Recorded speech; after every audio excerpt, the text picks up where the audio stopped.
lanjutkan dialog kita, saudara, dan sekarang telah bergabung bersama kita Titis Nurdiana, wartawan Sinar Kontan. Selamat malam, Mbak Titis. Selamat malam, Ilona. Selamat malam, Pak Supriyono. Malam, Mbak Titis. Oke, baik.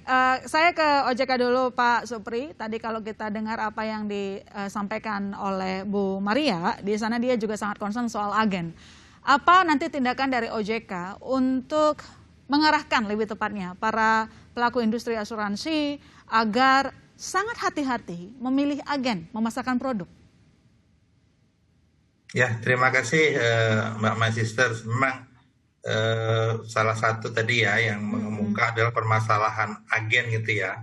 Dan memang tadi Pak Cornelius juga sudah jelaskan begitu banyaknya agen gitu ya. Kalau satu dua memang ada yang kemudian melakukan hal-hal yang kurang pas ya. Mari kita benahi bersama-sama gitu. Yeah.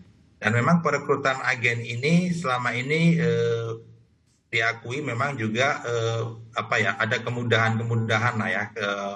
Tadi Bu Maria juga sampaikan training atau ujian-ujian kan selama ini juga melalui online gitu ya. Kita bisa mengambil sertifikasi agen tapi tetap ada trainingnya sebenarnya. Dan itu sudah berjenjang juga. Seorang agen untuk menjadi agen unit link itu tidak bisa serta-merta kemudian menjadi agen unit link. Dia harus menjadi agen untuk produk-produk tradisional terlebih dahulu. Ya, setelah berjalan baru dia bisa mengambil sertifikasi unit link.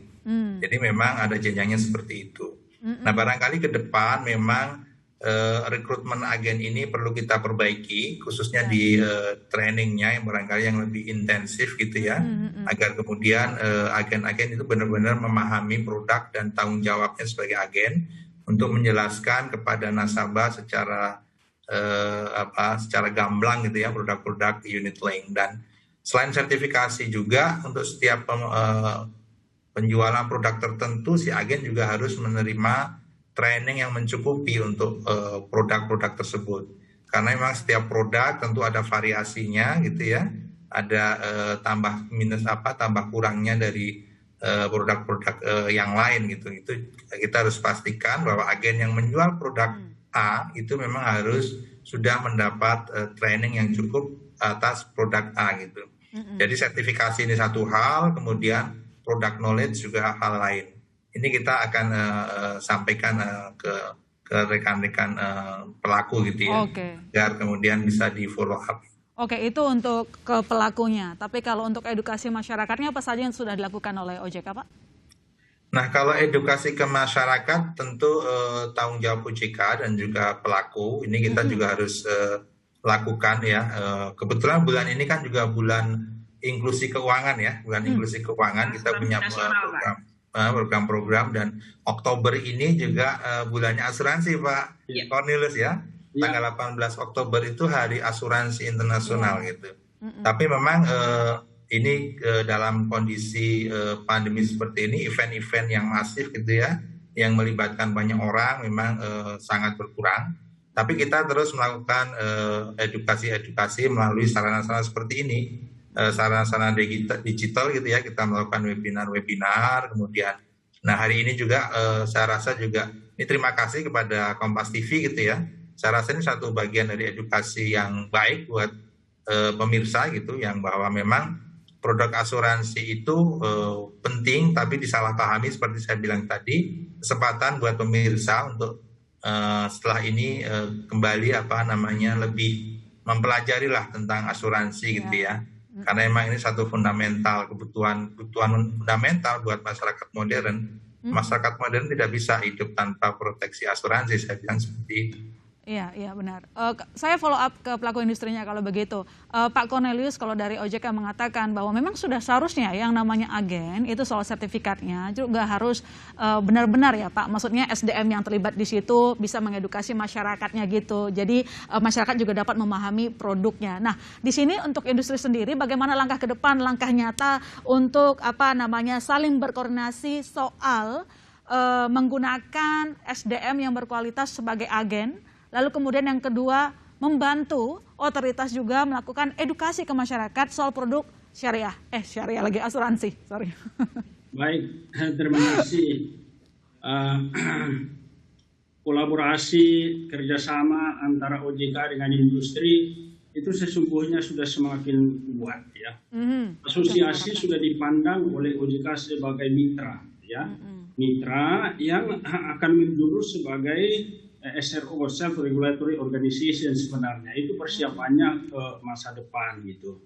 Dan ini sebenarnya hanya karena pandemi, maka tidak kelihatan kegiatan-kegiatan itu. Kami pun di Dewan Asuransi Indonesia ada istilahnya insurance goes to campus ya. Asuransi pergi ke kampus-kampus dan ke sekolah-sekolah. Dan itu sudah banyak sekali. Itu bahkan sampai mencapai itu muri record ya yang kami lakukan sebelum masa pandemi. Jadi sebenarnya mengapa timbul permasalahan yang begitu kita lihat nih sekarang ini seolah-olah ini banyak masalah ya. Ini muncul karena adanya krisis karena pandemi ini. Krisis pandemi mengakibatkan ekonomi keluarga banyak yang terpuruk. Di saat itulah mereka itu melihat apa yang bisa diambil, apa yang bisa dicairkan. Dan akhirnya mereka itu mencoba untuk mencairkan polis asuransi karena dia ingat setiap bulan dia menabung. Padahal sesungguhnya masyarakat itu tadinya tidak berniat demikian. Maka sebelum pandemi kita lihat ada keluhan, ada 1-2 ada. Tetapi secara keseluruhan perkembangan dari industri di Indonesia itu luar biasa. Tadi Pak Supriyono mengatakan ya, masyarakat yang akan semakin modern itu tidak bisa dipisahkan kehidupannya dari asuransi. Nah, asuransi itu sangat mempunyai peran di dalam meningkatkan kesejahteraan masyarakat. Saya sudah mengajar nih 36 tahun nih di Fakultas Hukum Universitas Indonesia yang selalu kami kumandangkan pentingnya asuransi ini dan bagaimana caranya untuk memahami asuransi. Dan kami juga dari Dewan Asuransi Indonesia bersama OJK bahkan nih mengusulkan ke Kementerian Pendidikan dan Kebudayaan supaya mengenai risiko asuransi sudah kita perkenalkan mulai dari sejak dini kepada anak-anak kita. Karena bagaimanapun Indonesia tidak bisa sejahtera tanpa asuransi. BPJS Kesehatan itu apa? Itu asuransi. BPJS Ketenagakerjaan apa? Itu asuransi. Hanya cara pengelolaannya agak berbeda. Ya, jadi oleh karena itulah mari kita sama-sama membangun ini. Karena tanpa ini masyarakat kita tidak bisa sejahtera. Dengan tulus. Itu tidak bisa kita capai sebagai suatu bangsa. Oleh karena itulah ada keluhan. Kalau ada keluhan saran saya, ya, saya selama 15 tahun nih di DMI, sejak dari berdiri, pengawas dan terakhir ketua.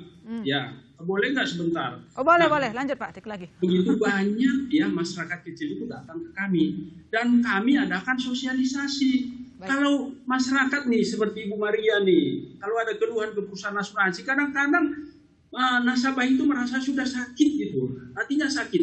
Dia sudah merasa kayak kurang dilayani di perusahaan asuransi. Datang ke kami persilahkan duduk, kami tanya bagaimana kabarnya, Bu. Oh dengan baik dia ceritakan. Terus kalau kami menjelaskan, oh begini Ibu, begini, sebenarnya yang disampaikan perusahaan asuransi sungguh sudah benar. Kami bukan membela, kami ini orang independen. Mereka bisa menikmati dan bisa mendengarkan dengan baik dan bisa menerima.